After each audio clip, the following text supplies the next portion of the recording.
एक शब्दमा विमल अधिकारी कस्तो मान्छे हो? एक वाक्यमा भनौँ। निस्वार्थ। निस्वार्थ। तपाईँको age? 34। Education? Bachelor clear. Height? 5'11". Weight? 82। एक महिनामा सबभन्दा धेरै कतिवटा म्युजिक भिडियो गर्नुभएको छ? 43। एक मन्थमा सबभन्दा धेरै कति कमाउनु भएको छ? 14 लाख। एक मन्थमा 14 लाख है? ओ माइ। फुर्सदको दिनमा चाहिँ के गर्नुहुन्छ? क्रिएसन गर्छु। क्रिएसन। सेलिब्रिटी क्रस तपाईँको? छैन। Favourite singer? अहिले नेपालमा Himal Sagar. All time favourite song? All time favourite song तिमीले छोडेपछि। तिमीले छोडेपछि।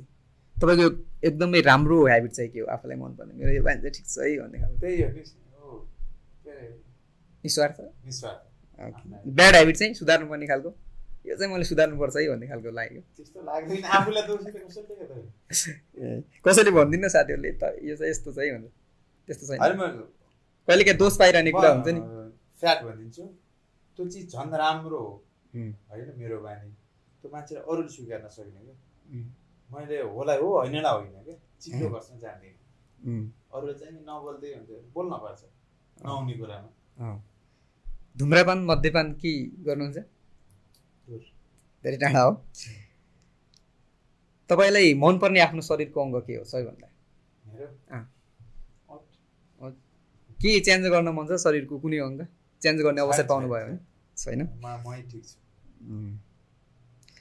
तपाईँले भगवान्लाई भेट्ने अवसर पाउनुभयो भने के माग्नुहुन्छ होला? अब भगवान्लाई नै भेट्ने अवसर पाउनुभयो भने के माग्नुहुन्थ्यो? सबैलाई म जस्तै निस्वार्थी मान्छे बनाइदिनु। निस्वार्थ बनाइदिनु हुन्थ्यो। अब एक वाक्यमा भन्नु होला, एक शब्दमा भन्दा पनि जीवन? सङ्घर्ष। सङ्घर्ष। माया? माया माया नै हो। के भन्नु माया भयो? आफन्त? आफन्त अपरिहार्य चाहिन्छ। त मायाको त धेरैले फरक फरक परिभाषा दिन्छन् नि दाइ। तपाईँ त मायाको गिल देख्ने मान्छे के भन्नुहुन्छ कि भन्ने थियो यो विषयमा। होइन माया यस्तो हो अधुरो अपुरो माया माया त्यो शब्द नै त्यो छ कि हामी व्याख्या गर्न नसक्ने चिज हो कि माया भनेको। माया आफैमा अपरिहार्य शब्द हो। सक्छौ तिमीले? तिम्रो मायाको मापन छ? छैन छैन नि त। केले गर्ने माया? मायाको उत्तर मायाले दिने हो क्या हो नि। तिमीले मलाई माया गर्छौ भने म तिमीलाई के लात हान्ने?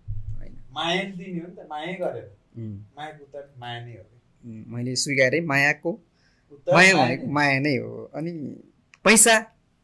पैसा पैसा चाहिन्छ चाहिने कुरा नभए नहुने कुरा होइन। अनि अभिनय चाहिँ के हो तपाईँको? अभिनय के हो होइन? सङ्गीत? सङ्गीत त नसा हो। नसा हो।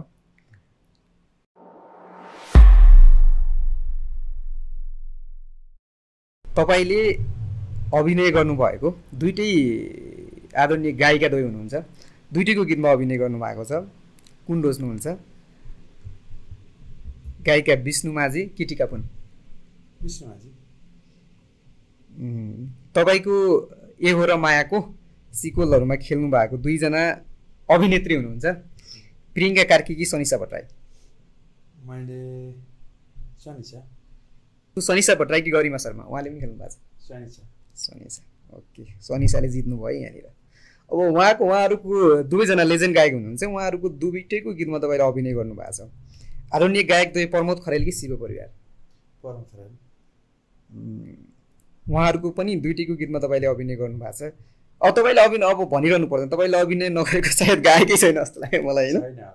राजु परियार कि रामजी खान? रामजी खान। अनि राजेश हमाल कि भुवन केसी अब फिल्म? अनि विराज भट्ट कि निखिल उप्रेती?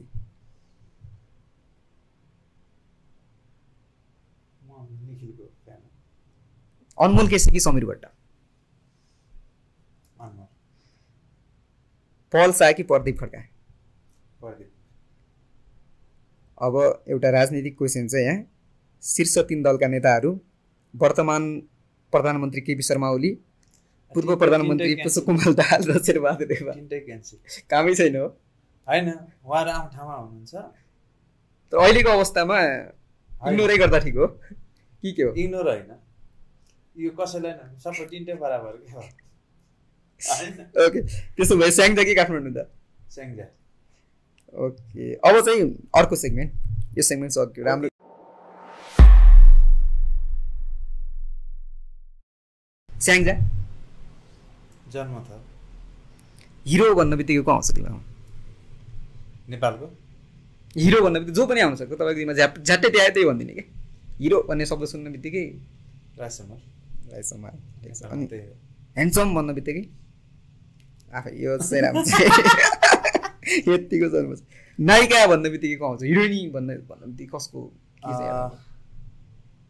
हिरोइन आँचल मनपर्छ। आँचल है। गीत भन्न बित्तिकै कसरी परिभाषित हुने रहेछ? एउटा गीत भन्न बित्तिकै याद आइहाल्ने कि कुनै गुनगुनाउने गीत पनि होला के होला, ठ्याक्कै याद आउने? तिमीले छोडेपछि मेरो, तिमीले छोडेपछि भन्ने याद आउँछ होइन? आफूलाई मन पर्ने रहेछ त्यही आउँछ। अनि म्युजिक भिडियो भन्न बित्तिकै चाहिँ कुन म्युजिक भिडियो याद आउँछ? मेरो यही त हो नि माया, ठिक छ, यही त हो नि माया होइन? सुपरस्टार भन्न बित्तिकै? सुपरस्टार भनेपछि त भुवन केसी। भुवन केसी। अनि गायिका भन्न बित्तिकै? गायिका विष्णु माझी। विष्णु माझी। ह्यान्डसम मोडल भन्न बित्तिकै को याद आउँछ? अघि ह्यान्डसम मात्रै थियो, अघि जो पनि भन्न सक्नुहुन्छ, अहिले ह्यान्डसम मोडल। विमल अधिकारी नै हो क्या? सही हो यो। अनि भर्सटाइल एक्टर्स भन्ने बित्तिकै को याद आउँछ? हो यसले त खतरै गर्छ है, जस्तो पनि क्यारेक्टर गर्छ भन्ने खालको चाहिँ याद आउँछ। भन्दा बित्तिकै त प्रदीप। प्रदीप खड्का। गाउँले पनि सुहाउँछ उसलाई। पछिल्लो समयमा त्यो पुजार सार्कीमा उहाँले एकदमै राम्रो भूमिका निभाउनु भयो होइन? त्यो काटिहाल्छु आयो सानोलाई स्ट्राइक हान्ने। मुभी भन्ने बित्तिकै के याद आउँछ दाइ? कुन मुभी याद आउँछ? बाहुबली। बाहुबली। अनि रेडियो भन्ने बित्तिकै याद आउँछ दाइ? पहिला जमानामा धेरै सुन्यो होला। रेडियो घरको रेडियो याद आउँछ नि। कतिको सुनिन्थ्यो त रेडियो पहिला? मजाले। अनि यो क्यामेरा भन्ने बित्तिकै एक्सन भनेको याद आउँछ के आउँछ? क्यामेरा भनेपछि त आफू अगाडि भएको फिल हुन्छ। अनि नेता भन्ने बित्तिकै को याद आउँछ दाइ? बिपी कोइराला। बिपी कोइराला। त्यसै राजनीतिक भन्ने बित्तिकै के याद आउँछ? राजनीति भन्ने बित्तिकै याद आउँछ? याद आउने कुरै छैन यो, हटाउनु पर्ने कुरो खालको रहेछ। अनि भाइरल भन्नेपछि यो पनि ज्याउ लाग्ने कुरा हो है। अब आमा बुवा भन्ने बित्तिकै के कुरा याद आउँछ? के कुरा? आमा बाबुको याद आउँछ। अनि कमेडियन भन्ने बित्तिकै? कमेडियन भनेपछि त अब त्यही पहिलाको सिरियलहरू। कुनै अनुहार याद आउँदैन? कमेडियन आउँछ त्यही त। अनि लास्ट छ एयरपोर्ट भनेपछि के याद आउँछ?